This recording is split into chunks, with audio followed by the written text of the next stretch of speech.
So who is the rightful leader of the Nazareth Baptist Church?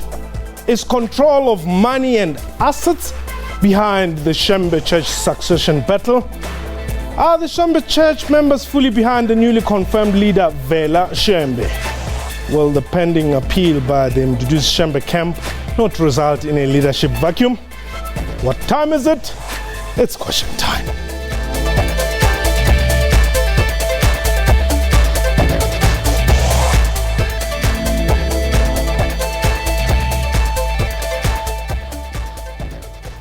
Hello and welcome to the show. My name is Mpho Tsedu. Last week, the Durban High Court in KwaZulu-Natal declared the leader of a smaller faction of the Nazareth Baptist Church, Vela Shembe, as the rightful leader. Popularly known as Shembe, the church has been rocked by leadership squabbles following the death of leader Vimbeni Shembe in 2011. This is not the first incident, though, with the church having been split into two factions in 1976. This after the death of Bishop Galilee Shembe. It is believed to have contributed to the 5-year succession battle that has intensified since 2011. Ending his judgment, Judge Achmat Jappie also ordered Mduduzi Shembe's faction to pay the costs. The losing faction has indicated that it will be appealing the judgment. We are live, and therefore you can call us and air your views. The numbers to dial 089-1104-210. Our Twitter handle @QuestionTime24. You can also follow me on Twitter @Mpho Tsedu. My guest today, Landile Shembe. He's a spokesperson for the Shembe family. And joining us on the line is Advocate Logan Govender, who is Mduduzi Shembe's lawyer. Let me welcome you to the show, sir. Thank you very much for joining us. Firstly, let me just get this out of the way. Who are you in the family? My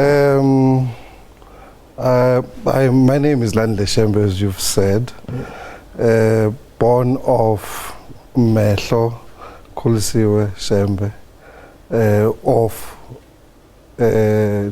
Judge Galilee Shembe, the one you've mentioned. That is my grandfather. Okay. Yes. All right. Now. And the current leadership that you are talking about, one is my cousin and one is my uncle. So where do you stand? I stand with the truth, I suppose. Okay. As a family, we look at all issues that have been tabled and say they belong to court. If you want to, the view of the family, you need to go back to 1976, and I'm glad that you mentioned it. Because at that time is where the split or the current court case that is happening or ensuing started from. In 1976, when Reverend J.G. Shembe passed away, his brother A.K. Shembe took over as a regent. Now that is disputed, of course, but let me tell you how it became that. Once a leader passes on, there's a tradition in the family of mourning for 7 days. That 7 days was observed, and AK was then nominated to be the leader as a regent. And of course, back at the Uparameni, one of my uncles said, "We are old enough, we can take over this thing." That was the first split. Then it carried on for a while up until Vimbeni Shembe, who was my uncle as well, passed on. And then the very faction that he had moved to Mpho with then split into two, which brings us to where we are. Okay, so right now, how many camps are there? Seem to be there used to be 4. Yes. The one that was at the headquarters at Parameni, and the Mpho that left, which has now split into 2. And then there was Ginyezinye, which was from the family side, saying, Sizwe Shembe, Reverend Sizwe Shembe, saying, "I am the eldest son of the eldest son of my, so I will take over." So it was 4, and then the 2 have fused into 1. All right, so there's Mpho, Pagameni, Kinyezinye, and Etembezile. Then where does Zirbekom fit in? Zirbekom is one of the temples which they shared as a faction up until now. Okay. So as I say, Kinyezinye and Parameni have an agreement and that agreement takes them into a trust. So there's now a waiting for a winner, so to speak, from this. Okay. Yeah. Now you've got currently the court pronounced. Yeah. Excuse me. The court pronounced that Vela Shembe is the rightful head of the church. Yes. Is he accepted by everybody? There wouldn't be a total acceptance because the court case has lasted for 5 years, which gave room for emotions to run wild. Okay. And therefore there's those that want to go with Unyazi, and they've gone as far as calling him God, and so it will be hard for them to then accept a court decision, so to speak. Okay, yeah. Let's bring in Mduduzi Shembe's legal advisor here. Logan, what is the position of Mduduzi Shembe in as far as last week's case is concerned? Good evening, Paul. Good evening, Landile. Good evening, thank you for having me on the show. Yes, I'm actually the attorney for Mr. Mduduzi Shembe, obviously, who's now based at Bishop. As you may know, it's been widely reported in the media that a leave to appeal has been granted against the decision of the Judge President Jappie in this matter. So that procedure is going forward. We believe that the Honorable Judge came to a wrong conclusion in reaching the decision he has. It must be borne in mind, Paul, that he granted leave to appeal almost immediately. And the fact is that the situation is that another court, and he's accepted the fact that another court may come to a different conclusion. Okay. So it's a very sensitive case, and it's a long outstanding case, and it's obviously instilled a lot of uncertainty as to the leadership of the church. Obviously, the matter is still sub judice until the appeal procedures are obviously properly ventilated at the various levels of the High Court. Now, does your client recognize the Vela Shembe as the head of the church? Well, for the situation, as we stated earlier, the matter is still sub judice, so the status quo should remain as before the judgment was granted by the Honorable Judge Jappie. Okay. So at the moment, nothing has changed in respect of the way the church operates as far as my client is concerned. He's still widely respected and widely followed in terms of the fellowship of the church. But certainly, the matter stands at a status quo at the moment, where the appeal court still has to decide if the judge president had made a correct decision in the matter. So what would satisfy your client is a pronouncement by the court that says he is the rightful leader of the church, nothing else. Am I correct? Well, that's my instructions for now. Obviously, we want obviously a full bench. Obviously, that will be 3 judges sitting in the provincial division of KwaZulu-Natal to obviously consider the evidence that's been led. And we believe that Judge Jappie had earned certain respect. He has earned certain respect of what he found, and as opposed to what the evidence was in this case over the last 4.5 years. Okay, hold it there. Let me just check quickly out of our Twitter page here at Question Time 24 and at Mpho Tsedu. Well, Honorable Mahumulela Mako says, why involve lawyers in religious issues?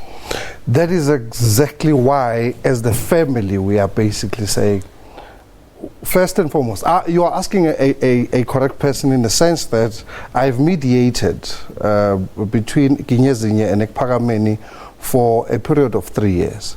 And we came to a conclusion where we had outside of court, and we came to a conclusion that brought about the birth of an agreement between those two. Hence, you don't see them in this battle.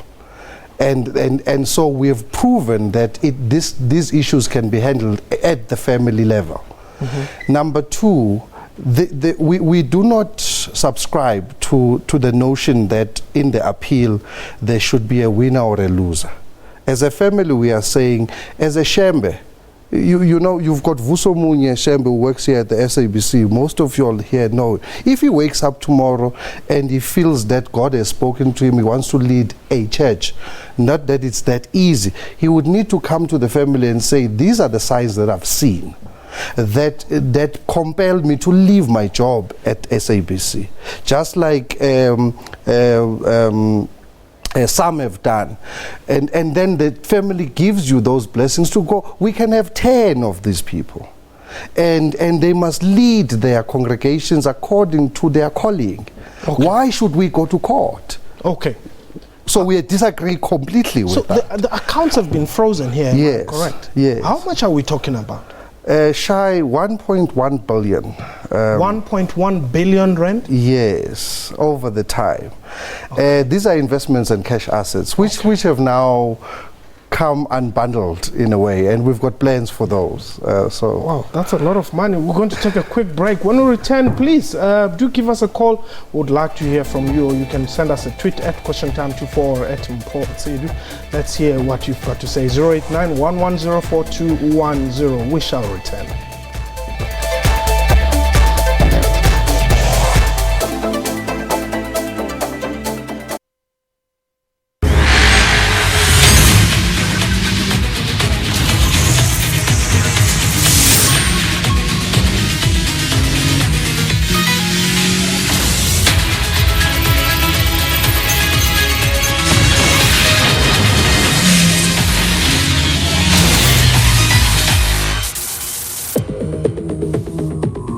Another round?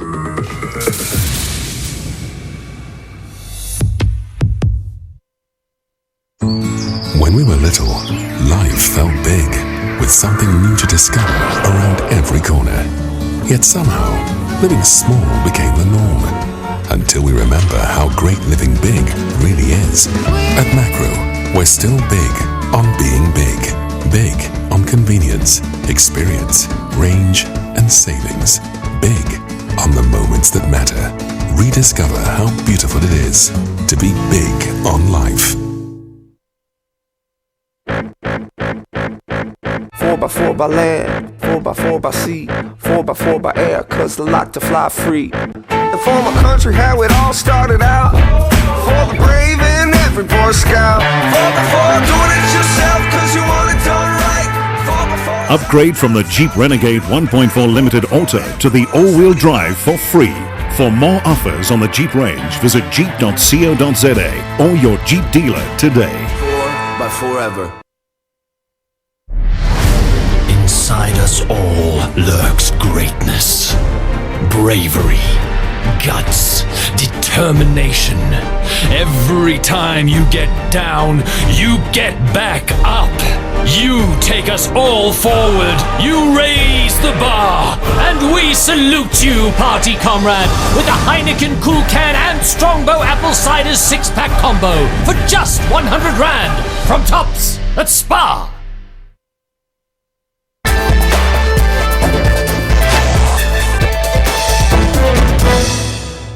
Welcome back. You're still watching Question Time. Today we're talking about the issues relating to the Nazareth, Ibandla Lama Nazareth, otherwise known as the Shembe Church. My guest here in studio, Galilee Shembe, who is a spokesperson of the family.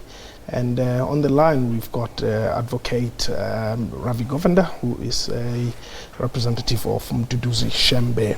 Dumsani, you are in Pretoria. Welcome. Yes, how are you, Chief? I'm well, thanks for the call. I'm good, man.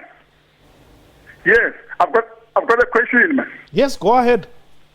Yeah, man. It's a question, comment, man. I would like to ask, man, Mr. Galilee Shembe there on the studio, ne? Yes. In fact, this is a comment. I'm not precisely a full member of the church. Yes. But we are also very disturbed about what we see on television, man. And it is taking down the integrity of the church. Yes. My question is this war about the asset or is it about the will of God? That is my question. Wow. A good question there, James, and thank you very much for that question. Thank you. Primarily, I'll tell you, it is about power. Because the money and the assets we talk about were outside of the church, they'd be invested outside the church. They were brought into this out of who controls it. You see, earlier on I said there could be 10 of these reverends, but the leader of the church has been pronounced by the court as Mfundisi Vela Shembe. Of course, my cousin Mduduzi would then feel, no, but I should be the one. But at the end of the day, if you look at the issues that they are telling about, is who takes over the house of Mhleni, who takes over the assets of Mhleni, it's no longer about is he anointed or not. So we as the family are saying, the church, let the church do what the church is supposed to do in the community. Take care of orphans, build church houses. Do you know that the last church house that was built was before 1976? And we've got enough funds to be able to do that. There's kids of people who are poor in the church who would be given bursaries. Yeah. We've got businesses that we've put together. We have a very strong relationship with Vodacom, something that is brewing that we are going to be announcing for the church exclusively with Vodacom, and an insurance license. These are things that we have been stopped from doing for the past 5 years, because we had said they should be there, and they said no, wait until we announce or the court announces who the leader is. Let's take Ngatile. You are in Volis. Yes, I'm in Volomar. Yes. Yeah, Mpho. Yeah. I don't know what is going on. Always the family church is a problem. Example, IPC, that Mduduzi church. Yeah. There was a faction, people are fighting each other. Like example, what happened in Shembe now. There are two factions, members of the church now divided, they are fighting each other. Why they are fighting for what? I know this all of things happen. For example, when you go to the kings, that belong to the family, always a problem. Why? I want to ask Lwandile. Lwandile, which faction you belong to? You belong to Mduduzi faction or you belong to Vela faction? Okay. Thank you. Thanks very much, Ngatile. Yeah, which faction are you? I do not belong to not a single faction. I don't see them as factions. I see them as family members that are influenced by church leaders.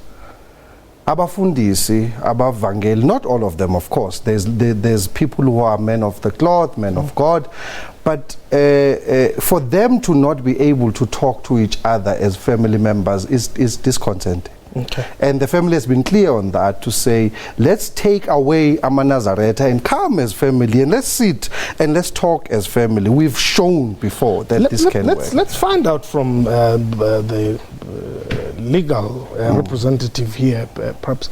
Were there any attempts here, Advocate, to get the family to sit down and talk before people like you were brought onto the fold to get the matter resolved? Well, the situation is that, as you know, the church is a fairly large organization. The membership runs into millions of people, and in an organization like this, it's obviously there's a lot of politics involved. There's different hierarchy in the church. You have obviously the leader of the church, and then you have the reverends and the pastors, and it's not a simple matter of just sitting around a table and discussing this as a family issue. It's about leadership, and as Nandila said, it's about property issues, leadership issues, the management of the church. So it's a very intricate matter to resolve around the table. And obviously the parties have, to a certain extent, tried to resolve the matter at the very beginning of the matter. Okay. But obviously it didn't happen. There was obviously different views. Okay, hold it there. Let me take Mlungisi. Mlungisi, you are in Pretoria? Yes, my view is simple. I think there are people who are using the current situations at the church for their political gain. So what I'm saying, they should allow Mduduzi to do his job. He's doing a great job. Other political issues, they can deal with it at later stage. That's my honest view. But Mlungisi, where does politics come in here? You need to educate us as well. It's so simple. Mm-hmm. When remember that Mduduzi was announced during the funeral. Okay. So after that, the other factions decided to approach the court instead of being part of the engagement, because Mduduzi has been saying, let's engage and unite the church, but they want to use the court in terms of deciding what's happening with Shembe. Shembe is so huge. Yeah. It's not belong to any individual. It's a church that we love, that we support. So what we're saying, even the spokesperson there, he's not neutral. So he must be specific which side that he's supporting, because there are two factions as we understand. He cannot come and be neutral. Okay, thanks very much, Mlungisi. Okay. To Mlungisi, he's answered his own question. It is important to be neutral if you are wanting to resolve a matter. Mduduzi is as Unyaz Lwezulu, and my cousin is my blood, and on the other side, Vela is my uncle. And therefore, if I were to walk into a room and I've chosen one side, then I become ineffective and unproductive in that engagement. So the politics that he's talking about and he's scared to say is that the IFP and the ANC have always been touted around the church, with the elder people perhaps belonging to IFP and the youngsters belonging to ANC. This is what has been touted. I cannot prove it, but I'm a known supporter of the ANC, yet I enjoy a beautiful relationship with Prince Buthelezi. And there's the neutrality again. I'm able to then identify with anyone in the church and in the family, because we are trying to say, keep the politics out. Okay. Keep the power struggle out. Yeah. Fine. Let's get this clear. Are your uncle and cousins, Yes. are they not fighting over money? Is this not about money? 1 point whatever billion rent? Billion. It's about power. I remember. What kind of power? Let's talk about this. You see, I sound like I'm taking a swipe at them, but in reality, it's as follows. You go to court because you want to pronounce on who takes over the IP of the church. The IP sits at Ekupagame. So who's I represent that IP at CIPRO and at DTI. And so secondly, the scrolls sit with the family. We have the scrolls, which are the original scrolls of the church. And then the investments, I ran the investments since I was 21. I retired last year when I was 40. And so they still sit in the investments. So what we're talking about here is power. No. Stop playing with English words. What do you mean by power? Every Sabbath, the church collects between 20 and 30 million. Okay, so you are fighting about money. No, they. Okay. You see, now, hang on. You see, when we say that they are fighting about money, it's not only money that's in front of the court. It's properties, it is assets, it is... Okay, they're fighting over wealth. Yes, you can say, you can put that, because if we were fighting about the leadership, the issue of the leadership goes according to appointment. So then, therefore, when the previous leader has been proven to have appointed one, then that matter should die naturally, isn't it?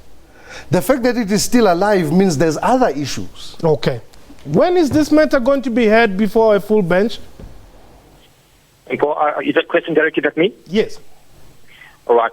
The procedures are as follows. We would have to draft a notice of appeal setting out the position of my client as to where we found that Judge Jappie had erred in his judgment. And we've been told by the Judge Jappie, that we probably would get a date sometime at the beginning of next year for full bench to hear the matter on appeal. Okay. And is there any possibility that these two leaders can still sit and talk? There's a possibility that the leaders can sit and talk, Mpho, but it is the emotions of mostly the one part, as the ones that have called, saying leave Mdu to he's calling his own bishop by name, leave Mdu to run this thing because he's doing a good job. So the minute you go into the emotive issues where they'll go and say Unyazi 100%, firstly they will then say that, and then secondly they'll say he's God. So we are worried about, as a family, to say you are rubbishing the name of Shembe, because he called himself a servant of God. So he can't, in a dead generation, give birth to a God. So we're concerned with that. That language is very wrong. And then secondly, On the other side, you will then have them saying, but this is your uncle, you must bow down because Uncle Vela is older than you. You are younger. So that language coming from both is disconcerting. So currently, who's taking the money? They collect. There's things that are sold. This is what happened. When the court case started, Logan Mr. Governor will comment more specifically about the dates. The Unyazi faction went and registered something called Shembe International. And we as a family wish them well. They've left Intlangagazi, which is the holy mountain that was blessed by the founder of the church in 1910. They've now got a mountain called Kenan, which they know where it is, and we wish them well. I mean, the ZCC, for instance, the founder of the ZCC, Babul Khanyan, was a chief minister in the Shembe Church and went and had a mountain. Let's leave the ZCC out and just focus as we close on who is collecting the revenue now. Oh, okay. Is that what you want to hear?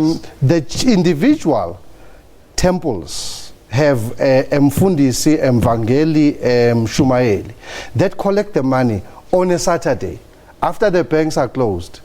And they keep it overnight and the entire Sunday. And then they bank whatever the three of them say is what was collected. Hey, therein lies the problem. Okay. There seems to be a problem of money. Yes. Okay. But that was question time for today. A big thank you to my guest and to you for watching the show. From you and the crew, you have yourself a wonderful time. Hi, Behot.